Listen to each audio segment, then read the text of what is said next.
Tom, businesses are so focused on marketing and sales today, keeping their customers happy, keeping their staff trained and well educated with all of the changes that are going on in the business world. But there's one thing that businesses can be blindsided by, and that is a security breach or a data breach. Can you talk to us a little bit about that today?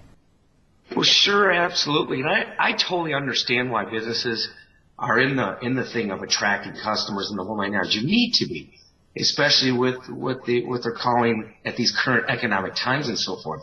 But you're absolutely right. What's sneaking in that back door are data losses and breaches of information, just straight out losses or exposures of information as well. And it's literally damaging business. As a matter of fact, the way to lose the most customers is to have a loss, breach, or exposure of information. Guaranteed.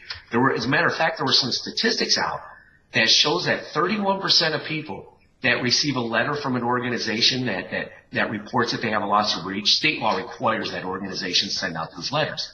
And when those letters come out, statistically 31% of people will immediately stop doing business with you, and 72% will lose confidence in your organization, which means they're going to go out and start shopping. And then there's a small percentage as well that will go to attorneys and look for class action lawsuits and so forth. So marketing is very much involved in what we're talking about here today, simply because isn't it less expensive for a company to maintain their current customer than it is for them to go out and find new ones? Oh, absolutely. It's always been statistically proven, and it is definitely less expensive to keep a current client.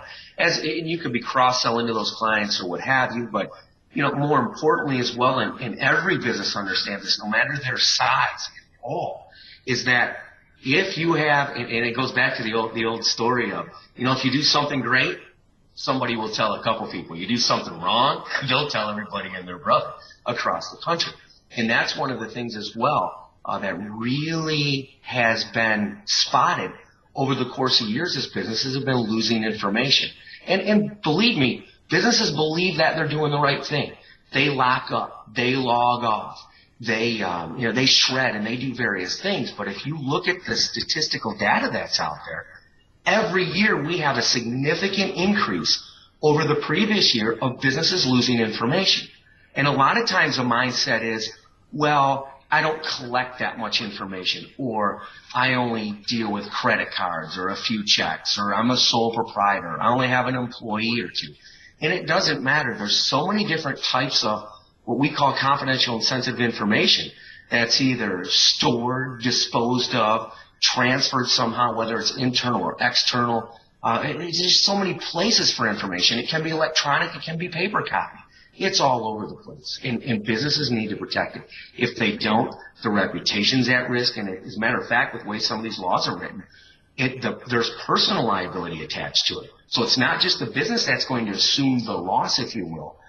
With personal liability, that business owner, executive, the board, whoever it may be, can literally serve jail time or lose their house. And that's determined by a jury of 12. What kind of expense could a small business face? Let's say an average small business that does, $1 million to $2 million a year, roughly speaking, just as an example, 1,000 customers as a ballpark. What kind of expense could a business like that face should something like this happen to them?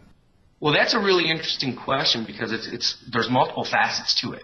And what I mean by that is you're going to have state and federal penalties and fines. And since there are multiple laws, it doesn't matter what you call the law. You can call it red flags. You can call it the Fair and Accurate Credit Transactions Act. You can call it HIPAA. Whatever you want to call it, there's multiple laws that are associated when information's lost, stolen, or exposed, including this whole new industry standard called PCI DSS, which for sake of argument is credit card compliance. The point being is all those laws, like for instance, if you lose what's called cardholder data, you're more than likely going to have what's called a PCI DSS issue, a credit card compliance issue, again, for sake of argument. You probably have a Fair and Accurate Credit Transactions Act issue. You could have a red flags issue, and you could have a state notification issue all at the same time. And those fines and penalties will add up, and that could be anywhere between $2,500 per record all the way up. I mean, if they're stacking on top of each other, you can get $10,000, $15,000 per record. If you lose 100 records, imagine what that could do. Now, that's just fines and penalties under the law. You now have class action lawsuits heading your way, including people that actually become victims of identity theft. When somebody becomes a victim of identity theft, those damages can range. And by the way, there's identity fraud and identity theft. Identity fraud damages can be somewhere around $1,400, $1,500 on average. Identity theft damages can be upwards on average. We've seen a statistic before of a little bit over $98,000. And up into a couple $100,000 area where people are losing work time and hiring attorneys and doing all these kind of things. So now you have those damages as well stacked on top of the state and federal fines and so forth. And then above and beyond that, now you have what's called the reputational damages. Because remember, each state has what's called a notification act. And it's labeled different in every state, but overall, when you, again, lose information, you have to send out notification letters. Now, let's say your average amount of sales on an annual basis, like you said, somewhere between $1 million and $2 million. If statistically 31% of those people walk, and hopefully one of those 31% isn't your large client that's making 25% of your revenue. But statistically, if you lose a third of that $1.5 million, you're going to be down $500,000 right there. So you could see these fines and penalties really stack up to even 100 records could cost you, it could cost you a couple $1,000. It could cost you all the way up to a couple $1 million or anywhere in between. It all depends on how it's going to be viewed. And again, think of this. A lot of times when these cases get in front of in a court system, it's in front of a jury. And the jury, as you probably know, as people have seen, typically rule in favor of the underdog. Because businesses always say they're doing the right things. Unfortunately, we're in a new era, we're in a new time where it's different than it's been. It's not just about logging off and locking up and shredding. It goes much deeper than that. And a lot of the regulations are starting to go that way to get businesses to do the right thing. And I'll tell you, if a business does the right thing, they can fly a flag and on their door and say, look, we're doing the right thing for you as a customer. And as you probably know, you're seeing more and more people out there going from business to business, and some are airing their opinion or some are asking questions, but you're starting to see more people say, hey, Mr. and Mrs. Business Owner, what are you doing with my information once you have it? Where is it going? You're starting to see businesses have people sign privacy policies in the lobby, sometimes even. But more importantly, it's the people that aren't asking questions about it and really what their thoughts are.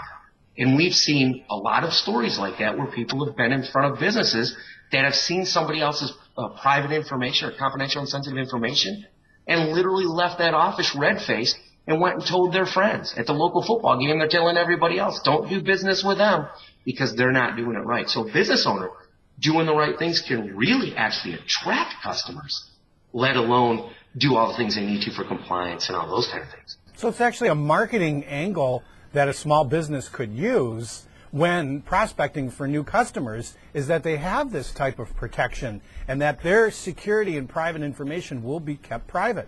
So tell me, to sum all of this up, now that most of the people watching this video are probably twitching a little bit, what can a small business do to avoid being in this situation? Well, really what it boils down to is obviously they need to go into detail with everything that they do in regards to information, in regards to their processes. It's not just a quick little fix and, oh, you can put a policy up or lock this drawer. Again, it's going to go much deeper than that. One of the things that we suggest our organizations go to a website called freerisksurvey.com.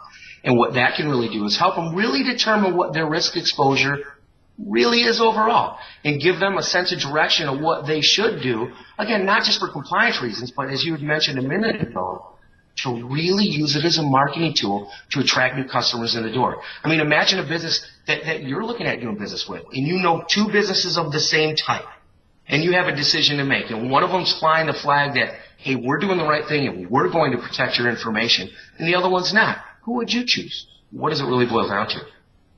Absolutely. That makes a great point. So freerisksurvey.com. Yes, sir. Freerisksurvey.com is where business owners should go and take the no-cost survey to see how vulnerable their business is to a data or a security breach. Yes.